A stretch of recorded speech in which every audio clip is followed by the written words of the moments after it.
Assalamualaikum warahmatullahi wabarakatuh. Alhamdulillahilladzi an'amna bi ni'matil imani wal islam wa nusalli wa nusallim ala khairil anami Muhammadin wa ala alihi wa sahbihi ajma'in, amma ba'd. Semoga sobat muslim semua senantiasa mendapat limpahan rahmat, taufik, hidayah dan inayah dari Allah Subhanahu wa taala. Syekh Yazid bin Maisarah rahimahullah pernah menceritakan satu kisah tentang seseorang yang mengumpulkan begitu banyak harta benda untuk anak keturunannya, dan dia begitu bangga dengan apa yang telah dicapainya, namun Allah berkehendak lain. Simak kisah selengkapnya agar kita dapat mengambil iktibar dari kisah berikut. Kisah ini terjadi pada masa lalu, di mana ada seorang lelaki yang telah mengumpulkan harta yang begitu banyak dan juga banyak anak keturunannya, sehingga dia merasa sangat kaya. Dia pun berkata kepada keluarganya, "Kalian akan merasakan kehidupan yang sejahtera dalam waktu lama." Namun tiba-tiba malaikat pencabut nyawa atau malaikat Israel yang menyamar sebagai orang tua yang miskin datang ke rumahnya. Dia mengetuk pintu dan beberapa anggota keluarganya membukakan pintu dan menemui malaikat Israel yang sedang menyamar sebagai orang miskin. Malaikat Israel berkata kepada orang yang membukakan pintu untuknya, "Tolong panggilkan tuan pemilik rumah ini." Mereka menjawab, "Apakah layak tuan kami keluar rumah hanya untuk menemui orang miskin sepertimu?" Dengan nada kesal mereka menjawab pertanyaan malaikat Israel. Kemudian mereka menutup kembali pintu mereka. Malaikat Israel yang menyamar berdiam sejenak. Kemudian dia kembali mengetuk pintu. Setelah dibukakan kembali, malaikat Israel kembali berkata dan menegaskan siapa dirinya yang sebenarnya. Dia berkata, "Tolong panggilkan tuan pemilik rumah ini, beritahukan dia bahwa aku adalah malaikat pencabut nyawa." Kemudian mereka pun kembali masuk ke dalam rumah dan menyampaikan apa yang dikatakan oleh orang miskin tersebut kepada orang tua mereka. Ketika orang tuanya mendengar apa yang dikatakan anak-anaknya,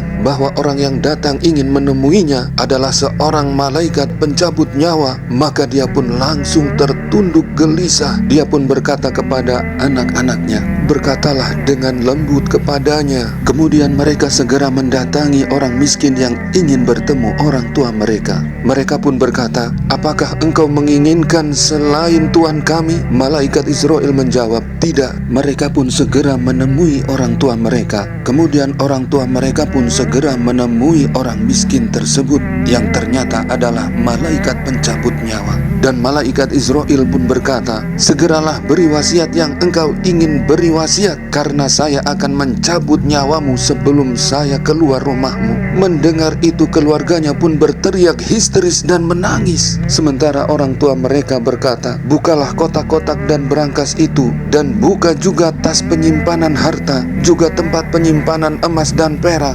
Kemudian anak-anaknya membuka seluruhnya, dan orang tua mereka menghadap ke hartanya. Dia mencaci dan melaknat hartanya. Dia berkata, "Terlaknatlah engkau harta, engkaulah yang membuat diriku melupakan Robku dan membuatku lalai untuk beramal bagi akhiratku hingga ajalku tiba." Subhanallah, atas izin Allah, harta yang dimaki dan dicaci mampu berkata, "Jangan mencaci makiku, bukankah engkau orang yang hina di mata manusia? Kemudian saya mengangkat derajatmu. Bukankah engkau melihat bagaimana pengaruhku padamu sehingga engkau bisa masuk dalam lingkaran pergaulan para raja, sedangkan orang-orang solih tidak bisa masuk? Bukankah denganku engkau bisa meminang anak-anak raja dan bangsawan, dan engkau pun diterima mereka ditolak? Bukankah engkau menggunakanku untuk membiayai berhala dan orang-orang kejam, dan saya pun tidak menolak perintahmu? Dan jika engkau gunakan saya untuk membiayai perjuangan fisabilillah, saya pun tidak akan menolakmu. Namun engkau pada hari ini lebih tercela dariku, karena aku dan engkau diciptakan dari tanah. Maka siapa yang memilih berbuat baik, dia pun mendapat kebaikan. Sedangkan yang berbuat jahat, maka dia mendapat celaka. Seperti itulah harta tersebut berbicara kepada orang yang telah menyia-nyiakannya. Sobat muslim yang dirahmati Allah, Allah subhanahu wa ta'ala telah mengingatkan hamba-hambanya untuk tidak berlebihan dalam mencintai urusan harta dunia. Allah berfirman, Bismillahirrahmanirrahim, wa innahu lihubbil khairi lasyadid, yang artinya, dan sesungguhnya dia sangat bakhil karena cintanya kepada harta.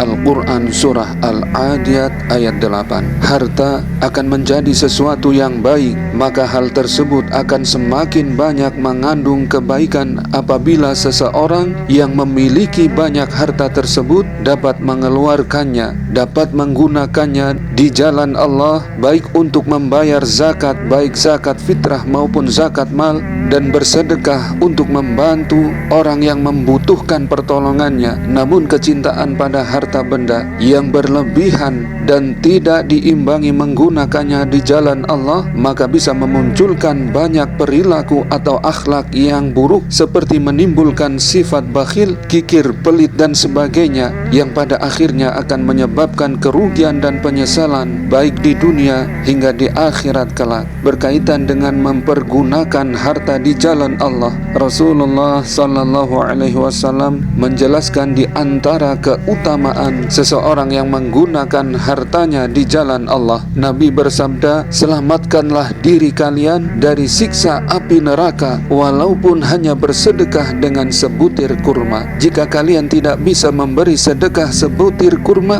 maka cukuplah dengan perkataan yang baik sebagai sedekahmu.